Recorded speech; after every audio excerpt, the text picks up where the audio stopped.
I had just given FBI again PO3 और I got 96 percentile, लेकिन accuracy has been down 84% accuracy। बहुत ही खराब accuracy करी हमने। लेकिन क्वांट में 100%। देखो पिछली बार रीजनिंग में 100% थी और अब की बार क्वांट में 100% है, रीजनिंग में 90%। क्या कर सकते हैं भाई लोग, 10 गलत हैं, 10 वेरी बैड। सो हमने इंग्लिश में 8 गलत हैं, रीजनिंग में 2 गलत कैसे हो गए भाई? Find odd one out M. F क्यों है? एफ क्यों है? F okay, F odd number रहता है और इवन पे गलत करते हो मार्किन। इसमें क्या गलत करते हैं? बात देखें, all of these are incorrect. R और S same city नहीं, R और S the same city? Oh, again the silly mistakes. Incorrect पूछा और आप करेक्ट बता रहे हो तो नंबर तो कटेंगे ना भाई लोग। चलो ठीक है, लेकिन 96% देख के खुश हो जाते हैं। Still we have a lot of scope for the improvement. Okay, so that was it. Again the same silly mistakes, लेकिन क्वांट में हमने अच्छा परफॉर्म किया। थोड़ा सोचा था कि हम क्वांट पे ध्यान देंगे, लेकिन अभी लग रहा है रीजनिंग पे भी ध्यान देने की ज़रूरत है। रीजनिंग में देखो, एक तो पजल छूट गई, ऑब्वियसली टाइम इतना था, तो एक तो पजल छूट गई और एक ब्लड रिलेशन का क्वेश्चन छूट गया। वो शायद बहुत कम लोगों ने किया है, 10% लोगों ने किया है। काफ़ी हार्ड था वो, brother in loss, sister in loss. Question छोटा सा था लेकिन लैंग्वेज हार्ड थी, तो इसलिए वो नहीं हुआ। और रीजनिंग में तो चलो ठीक है, एक पजल छूट जाती है, कोई बड़ी बात नहीं उसमें, क्योंकि वो SBI भी हुआ है, एक पजल भी नहीं छोड़ गया तुम अभी, मन तो नहीं है, लेकिन ठीक है कोई बात नहीं। क्वांट में again choice of your question matters a lot. Number series थी, आर सिंप्लीफिकेशन और क्वाड्रेटिक इक्वेशन बिल्कुल नहीं आती है SBI में, सिर्फ अभी नंबर सीरीज थी, 3 क्वेश्चन थे, वो तो चलो हो गए। DI सोल्व करी थी, एक हो गई। और इंग्लिश, भाई इंग्लिश में मुझे लगता है मेरा सही है लेकिन वो गलत हो जाता है। मुझे लगता है इस क्वेश्चन में एरर है लेकिन वो सही हो जाता है, तो इंग्लिश में ध्यान देने की ज़रूरत है, और तो कुछ ठीक है। Okay bye. Hi guys, so this is day 31 of our mission RRB series. और आज सुबह दिन की शुरुआत तुमने देख ली कैसी हुई SBI PU के साथ, और उसके बाद हमने थोड़ा आराम किया, थोड़ा माइंड को रिलैक्स किया, एक एडिटोरियल पढ़ा, और उसके बाद हम आ गए अभी वापस से रीजनिंग में पजल करने के लिए, क्योंकि पजल में टाइम लग रहा था। अभी भी selection of puzzle is a little bit tricky for me. बस वही होता है, आपको कुछ पजल इजी दिखती है कि भाई ये तो सबसे पहले आ गई, सबसे आसानी होगी, और आप उसको करने बैठ जाते हो, और आप 2-3 मिनट खराब करने के बाद आपको रियलाइज होता है कि this puzzle is not made for me.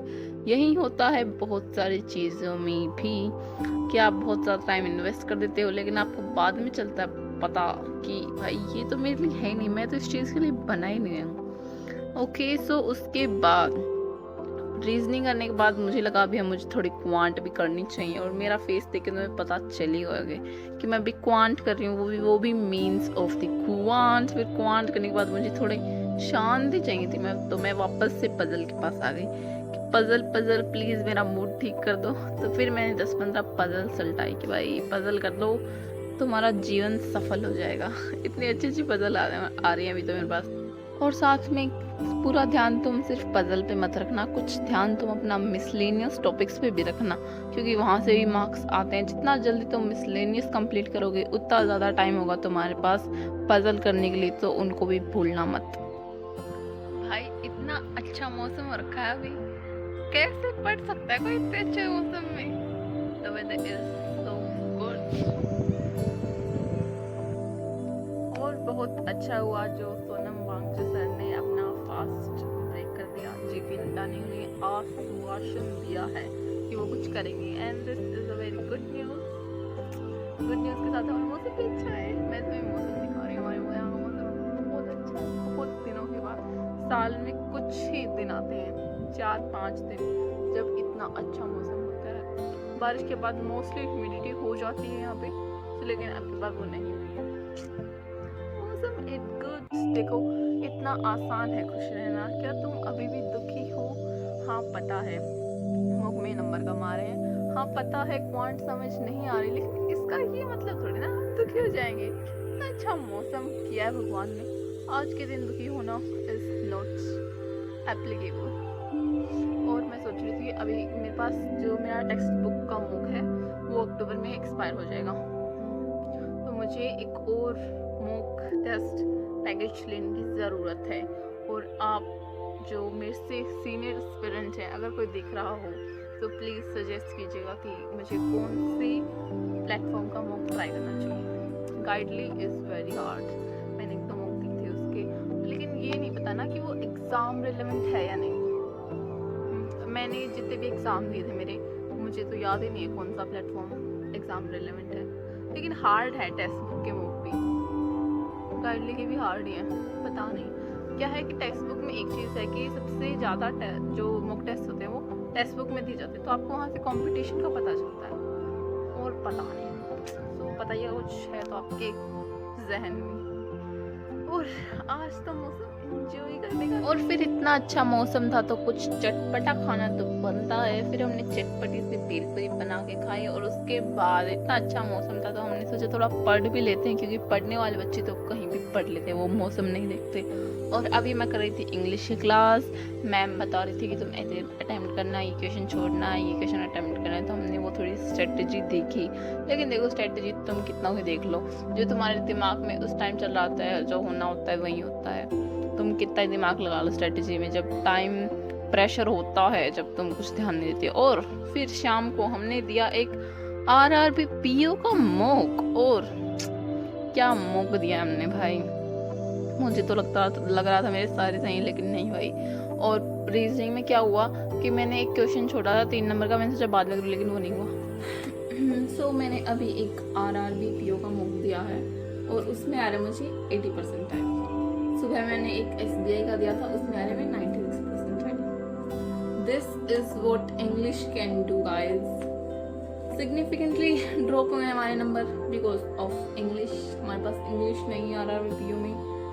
और अटेम्प्ट खराब ही अटेम्प्ट भाई, क्वांट में 15 अटेम्प्ट हैं, लेकिन रीजनिंग में हमारे 28 हैं।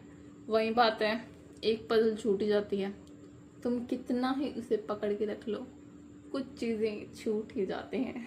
और कुछ चीज़ें हम ध्यान से पढ़ते नहीं हैं, और बॉटम से बोला होता है हम टॉप से टिक कर देते हैं, दिस इज मदर बोला होता है हम फादर टिक कर देते हैं।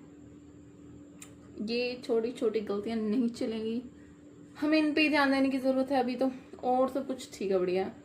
गलत भी हुए हैं हमारे, इनकरेक्ट बाई रीजनिंग में वही बात है, ऊपर नीचे देख के चला करो। और क्वांट में क्या गलत है, एक अप्रोक्सीमेशन गलत है, वाओ अप्रोक्सीमेशन गलत है, एक क्वाड्रेटिक इक्वेशन गलत है, ये कैसे गलत है, बड़ा है भाई। साइन याद कर लो, क्वाड्रेटिक इक्वेशन के नंबर गए साइन की वजह से। चलो ये तो 19 का 23 बना दिया मैंने, ये चलो ठीक है, थोड़ा पार्टनरशिप पढ़ने की ज़रूरत है हमें, थोड़ी सी गलत कर लिया हमने। और सब कुछ सही है, पार्टनरशिप वाला क्वेश्चन 17% लोगों ने ठीक किया और हमने गलत कर दिया। ओके सो ये भी इम्पोर्टेंट है, ये तो अच्छा नहीं हुआ हमारा। चलो कोशिश करते रहते हैं, कोशिश करने वालों की कभी हार नहीं होती। DI ईजी लगी मेरे को, लेकिन DI के लिए टाइम नहीं बचा क्वांट में। सो ये प्रॉब्लम भी है। केसलेट ईजी आया था, केसलेट क्या मैंने